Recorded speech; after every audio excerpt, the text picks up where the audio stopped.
ውድ ቻናላችን ቤተሰቦች እንኳን ወደ ቻናላችን በደህና መጣችሁ። አሁንም ሊቨርፑልን በተመለከቱ ዘገባዎች ተመልሼ መጥቻለሁ። በሳት የምንመለከታቸው ሊቨርፑሎች ለሚንቴ ያቀረቡት ሁለተኛ ጥያቄ ውድቅ እንደተደረገባቸው ተዘግቧል። ፋብሪዚዮ ሮማኖም በኤንድሪክ ዙሪያ ያወጣው አፕዴት አለ። እንደዚሁም ከርቲስ ጆንስም የጻፈው የመሰናበቻ ደብዳቤም አለ። ይህንን በቆይታችን የምንመለከተው ይሆናል። እናንተም እስከ መጨረሻው ደቂቃ ድረስ አብራችሁ ቆይታችሁ እንድትከታተሉት ያላችሁን ሀሳብ አስተያየት ኮሜንት ሴክሽን ላይ በመጻፍ እንድታሳውቁኝ፣ ሰብስክራይብ፣ ላይክ፣ ሼር እያደረጋችሁ የቻናሉ ቤተሰብ እንድትሆኑ በአክብሮት እጠይቃለሁ። አሁን በቀጥታ ወደ ዘገባዎቹ ምናምራ ይሆናል። አብራችሁን ቆዩ። በመጀመሪያ ኢፌያ ኑዶኬ ወደ ሌቫንቴ የሚያደርገውን ዝውውር በትናንትናው ዕለት ማጠናቀቁን ይፋ ተደርጓል። ሌቫንቴዎችም እንደዚሁም ደግሞ ሊቨርፑሎችም ይህ ዝውውር እንደተጠናቀቀም በይፋዊ ገጻቸውም ማሳወቅም ችሏል። ይህ ተጫዋች እንግዲህ በስምምነታቸው መሰረት ለቀጣይ 1 ዓመት ነው በሌቫንቴ በውሰት ውል የሚቆየው። ነገር ግን በጃንዋሪ ዝውውር መስኮት ሊቨርፑሎች ከፈለጉ ይህንን ተጫዋች መጥራት እንደሚችሉ በውላቸው ላይ እንደተካተተ ነው እየተነገረ የሚገኘው። ሊቨርፑሎች ይህንን የ18 ዓመት ወጣት ተጫዋች በክለባቸው ውስጥ ለማቆየት ከፍተኛ ፍላጎት ነበራቸው። በተለይ በቅድመ ውድድር ዝግጅት ጨዋታዎች ላይ ባሳዩት እንቅስቃሴ በጣም ተማርከው ለማቆየት ሀሳብ ነበራቸው። ነገር ግን በእንግሊዝ ውስጥ ሊያስጫውት የሚችለውን የስራ ፍቃድ ባለማግኘቱ ምክንያት ይህንን ተጫዋች በውሰት ውል ለመስጠት ተገዷል። እናም በትናንትናው ዕለትም ወደ ሌቫንቴ የሚያደርገውን ዝውውር ማጠናቀቅ ችሏል። የስራ ፍቃድ እንዲያገኝ ከማድረግ በተጨማሪም ግን በሌቫንቴ የጨዋታ እድል እንዲያገኝም ከስምምነት ላይ እንደደረሱ ነው እየተነገረ የሚገኘውና በዚህም የጨዋታ እድልም ልምድም ያገኛል ተብሎ ይጠበቃል። እናም በአጠቃላይ እነዚህን ነገሮች እንዲያገኝ ወደ ሌቫንቴ ወደ ስፔን ላሊጋ ሊያቀና ችሏል። ከዚህ በኋላም በሚደረጉ የሌቫንቴ ጨዋታዎችም ይህንን ተጫዋች የምንመለከተው ይሆናል። በመቀጠልም የከርቲስ ጆንስን መልእክት ነው የምንመለከተው። ኢንተር ሚላኖች ከጃንዋሪ ዝውውር መስኮት ጀምሮ ከርቲስ ጆንስን ለማስፈረም ከፍተኛ ፍላጎት ነበራቸው። በያዝነው የክረምት የዝውውር መስኮትም ከአንድም 2-3 ጊዜም ለሊቨርፑል ጥያቄ አቅርበው ነበረ። እነዚህ ጥያቄዎች ግን በሊቨርፑል ተቀባይነት አላገኙም ነበር። ነገር ግን ከጥቂት ቀናቶች በፊት ኢንተር ሚላንና ሊቨርፑሎች ከስምምነት ላይ መድረሳቸውን ተከትለው ሐሙስ አመሻሽ ላይ ወደ ጣሊያን አቅንቶ በትናንትናው ዕለት ደግሞ የሕክምና ምርመራ አድርጎ ጨርሶ ማታ ላይ ኢንተር ሚላኖች ይህንን ተጫዋች በይፋ ማስፈረማቸውን ይፋ አድርጓል። እናም ይህንን ፊርማ ካኖረ በኋላም በኢንስታግራም ገጹ ላይ ለሊቨርፑል ደጋፊዎች የስንብት መልእክት አስቀምጧል። በዚህም መልእክቱም ከ16 ዓመት በኋላ ለመሰናበት ጊዜው ደርሷል። በልጅነቴ ወደዚህ ስመጣ አንድ ቀን ለሊቨርፑል እጫወታለሁ በሚል ህልም ነበረ። ይህንንም ህልም ደግሞ ኖሮ ያለው በዚህም ደግሞ በጣም እድለኛ ነበርኩኝ።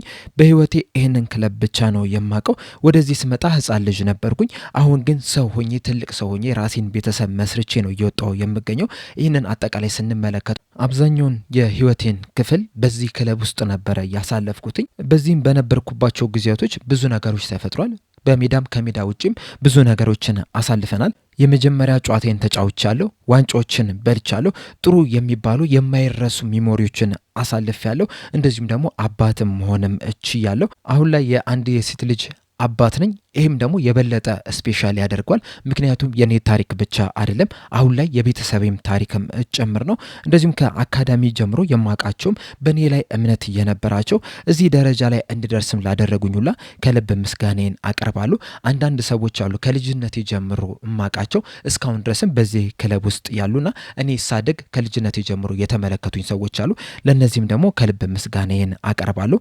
ለእያንዳንዱ አሰልጣኞች እንደዚሁም ደግሞ ማናጀሮችም ጭምር ምስጋናዬን አቀርባለሁ። በእኔ ላይ እምነት ኖሯቸው እስካሁን ድረስ ኦፖርቹኒቲ ለሰጡኝ ወይም እድሉን ለሰጡኝ ሁላ ከዚህ የተሻልኩ እንደሆንም ለረዱኝ ሁላ ከልብ ምስጋናዬን አቀርባለሁ። እንደዚሁም ከመጋረጃ በስተጀርባ ላሉ ሰዎችም ሁላ ከልብ ምስጋናዬን አቀርባለሁ። ለፊዚዮቹ፣ ለሜዲካል ስታፉ፣ ለኪት ስታፉ፣ ለሼፎቹ፣ አናሊሲስ ለሚሰሩት፣ ለጥበቃዎቹ፣ እንደዚሁም ለሚዲያ ቲሙም፣ ለግራውንድ ስታፍ በአጠቃላይ በዚህ ታላቅ ክለብ ውስጥ ለሚሰሩ ሰዎች እንዳለ ከልብ ምስጋናዬን አቀርባለሁ። እንደዚሁም ላለፉት ዓመታት በመልበሻ ክፍል ውስጥ አብሮ ለነበሩት ለተጫዋቾቹ፣ ለጓደኞችም ከልብ ምስጋናዬን አቀርባለሁ።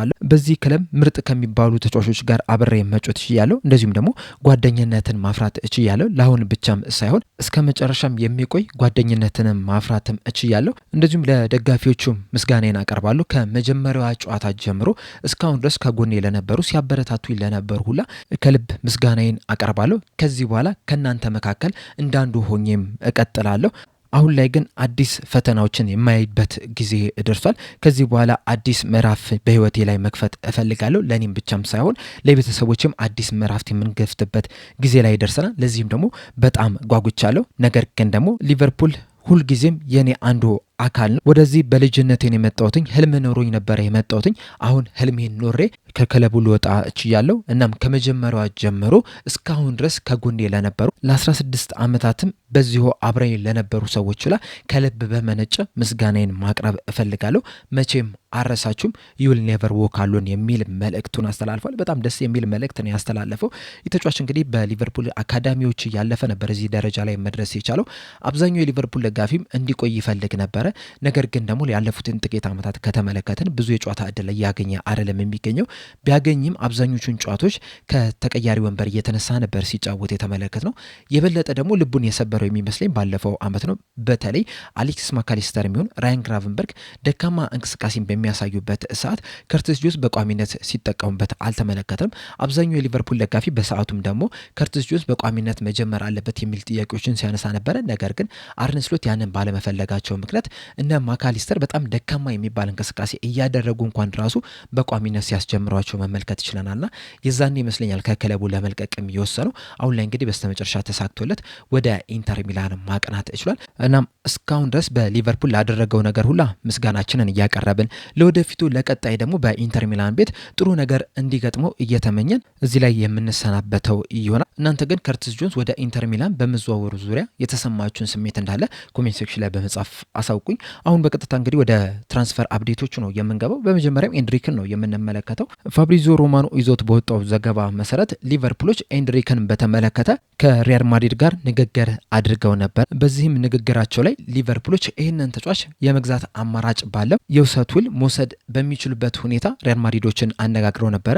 ነገር ግን ሪያል ማድሪዶች ይህንን ጥያቄ ወዲያውኑ ውድቅ አድርገውታል ነው እየተባለ የሚገኘው። ሊቨርፑሎች እንግዲህ ይህንን ተጫዋች በቋሚነት በሚያዘዋውሩበት ሰዓት ላይ ከፍተኛ ገንዘብን ለመክፈል ፈቃደኛ እንደነበሩ ነው ፋብሪዚዮ ሮማኖ እየተናገረ የሚገኘው። አያይዞም ግን ሪያል ማድሪዶችም ይህንን ተጫዋች መልቀቅ ባለመፈለጋቸው ምክንያት ይህንን የሊቨርፑል ጥያቄ ውድቅ አድርገውታል ነው ያለን የሚገኝ። እንደምታስታውሱት ከትናንትና በስቲያ ሞንዶ ዲፖርቲቮ ሊቨርፑሎች ኤንድሪክን ማስፈረም ይፈልጋሉ፣ ለተጫዋቹም 65 ሚሊዮን ዩሮ ለመክፈልም ዝግጁ ናቸው የሚል መረጃን ይዞልን ወጥቶ ነበር። ፋብሪዚዮ ሮማኖም እንግዲህ ይህንን ደግፈው ሊቨርፑሎች ከሪያል ማድሪድ ጋር በዚህ ተጫዋች ዙሪያ ንግግር አድርጓል። በእርግጥ ፋብሪዚዮ ሮማኖ ምን ያህል ገንዘብ ለማቅረብ ዝግጁ እንደሆነ አልተናገረም።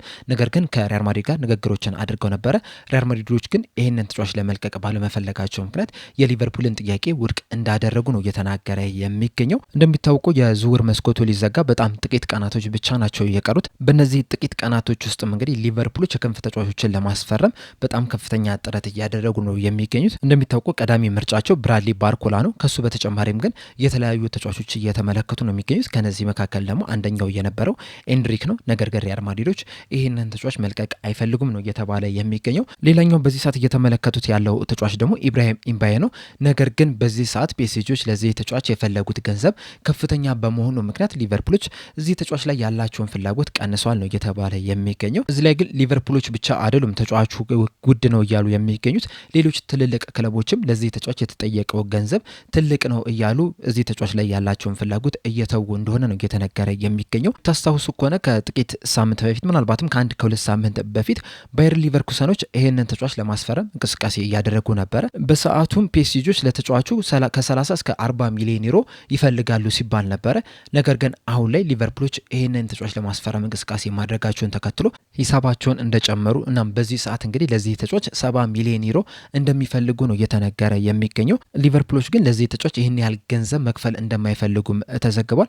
እናም ፒኤስጂዎች ሂሳባቸውን እስካልቀነሱ ድረስ ሊቨርፑሎች ይህንን ተጫዋች ያስፈርማሉ ተብሎ አይጠበቅም። በዚህም ደግሞ ኢብራሂም ኢምባዬ ደስተኛ እንዳልሆነ ነው እየተነገረ የሚገኘው እና ምናልባትም ሊቨርፑሎች ከፒኤስጂ ጋር የማይስማሙ ከሆነ ተጫዋቹ ወደ ሌላ ክለብ ለመሄድ ሊወስን ይችላል ነው እየተባለ የሚገኘው። በእርግጥ ተጫዋቹ ወደ ሊቨርፑል መቀላቀል ይፈልጋል፣ ሊቨርፑልም ተጫዋቹን ማስፈረም ይፈልጋል። ነገር ግን የፒኤስጂ ጥያቄ ግን ይህንን ተጫዋች ወደ ሊቨርፑል እንዳይመጣ ሊያደርገው ይችላል ተብሎ ይሰጋል። በመቀጠልም ያንኩባ ሚንቴን ነው የምንመለከተው።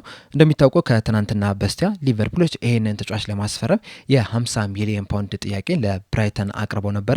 ነገር ግን ይሄ ጥያቄያቸው ውድቅ ሊደረግ ችሏል። ትናንትና አመሻሽ ላይም እነ ፋብሪዚዮ ሮማኖ፣ ዴቪድ ኦሪስቲን እንደዚሁም ሌሎችም ዘጋቢዎች ይዘውት በወጡት ዘገባ መሰረት ሊቨርፑሎች የ60 ሚሊዮን ፓውንድ ሁለተኛ ጥያቄን ለብራይተን አቅርበው ነበር። ነገር ግን ይህንን ጥያቄያቸውን ወዲያውኑ ብራይተኖች ውድቅ አድርጎታል ነው እያለን የሚገኙት። ፋብሪዞ ሮማኖ አያይዞ እንደተናገረው ከሆነ ግን ሊቨርፑሎች አሁንም ድረስ ይህንን ተጫዋች እናስፈርመዋለን ብለው ተስፋ እንዳደረጉ ነው እየተናገረ የሚገኘው እና ምናልባትም በቀጣይ ቀናቶች ሶስተኛ ጥያቄ አቅርበው ተጫዋቹን ሊያስፈርሙ የሚችልበት እድል እንዳለ ነው እየተናገረ የሚገኘው። እንደ ዴቪድ ኦርስቲን ዘገባ ከሆነ ደግሞ ብራይተኖች ለዚህ ተጫዋች ወደ 70 ሚሊዮን ፓውንድ አካባቢ የሚጠጋ ገንዘብ ይፈልጋሉ እያለን ይገኛል። እንደዚሁም ሊዩስ ስቲል ይዞት በወጣው ዘገባ መሰረት ከሆነ ደግሞ ሊቨርፑሎች ለዚህ ተጫዋች 66 ሚሊዮን ፓውንድ መክፈል ፈቃደኛ ከሆኑ ተጫዋቹን ማስፈረም ይችላሉ እያለን ይገኛልና ልክ ዴቪድ ኦርስቲን እንዳለው እንግዲህ ወደ 70 ሚሊዮን ፓውንድ አካባቢ የሚጠጋ ገንዘብ የሚያቀርብ የሚችሉ ከሆነ ይህንን ተጫዋች ማስፈረም ይችላሉ ነው እየተባለ የሚገኘው። ከዚህ ቀደም እንዳልኳችሁ ይህ ተጫዋች 60ና 70 ሚሊዮን ፓውንድ የሚገባው ተጫዋች አይደለም። ማክሲመም 50 ሚሊዮን ፓውንድ ሊገባው ይችላል። ከዚህ የበለጠ ገንዘብ ግን ይገባዋል ብዬ አላስብም። ነገር ግን ደግሞ የዘንድሮ የዝውውር መስኮት ከተመለከታችሁ ተጫዋቾች በጣም በውድ ዋጋ ነው እየተዘዋወሩ የሚገኙትና ምናልባትም በዛ ምክንያትም ነው ብራይተኖች ይህን ያህል ገንዘብ እየጠየቁ ያሉት። ብራይተኖች ይህን ያህል ገንዘብ ለምን ጠየቁ ብለን ጥያቄ ማንሳት አንችልም። ምክንያቱም ሻጭ እስከሆኑ ድረስ የፈለጉትን ገንዘብ ተጫዋቾቻቸው ላይ መለጠፍ ይችላሉ። ዋናው ጥያቄ ግን ሊቨርፑሎች በመጀመሪያ ደረጃ ይህንን ተጫዋች ለምን ፈለጉት፣ ሁለተኛ ደረጃ ደግሞ ይህ ተጫዋች ቀዳሚ ምርጫቸው ከሆነ እስካሁን ድረስ ለምን ዘገዩ የሚለው ነው። ምክንያቱም ጋቦን በዓለም ዋንጫ ላይ አልተሳተፈችም። ስለዚህ የዝውውር መስኮቱ ልክ እንደተከፈተ አካባቢም ይህንን ተጫዋች ማስፈረም የሚችሉ ነበር። ነገር ግን እስካሁን ድረስ ዘግይቷል። በመዘግየታቸው ምክንያትም ተጫዋቹ ሊጎዳም ይችላል።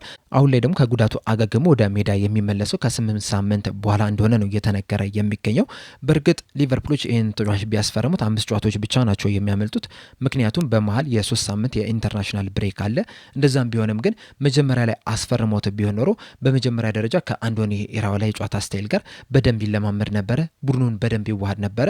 እንደዚሁም ደግሞ ጉዳትም ላያጋጥመው የሚችል ነበርና ብዙ ጥቅም ይኖረው ነበር። ነገር ግን እስካሁን ድረስ ሊቆዩ ይችላል። አሁን ላይ ይህን ተጫዋች ቢያስፈርሙት ራሱ በትክክለኛ ፍላጎት ኖሯቸው ያስፈረሙት አይመስልም። የሚመስሉ የፓኒክ ባይ ነው የሚመስለው። እንደዛም ቢሆንም ግን ሶስተኛ ጥያቄ በቅርቡ ያቀርባሉ ተብሎ ነው የሚጠበቀው። በዚህ ተጫዋች ዙሪያ እንግዲህ ያላችሁን ሀሳብ አስተያየት እንዳለ ኮሜንት ሴክሽን ላይ በመጻፍ አሳውቁኝ። በአጠቃላይ ለአሁን ይዤላችሁ የመጣሁት ዘገቦች እነዚህን ይመስሉ ነበረ። እስከ መጨረሻ ደቂቃ ድረስ ስለተከታተላችሁኝ ከልብ አመሰግናለሁ።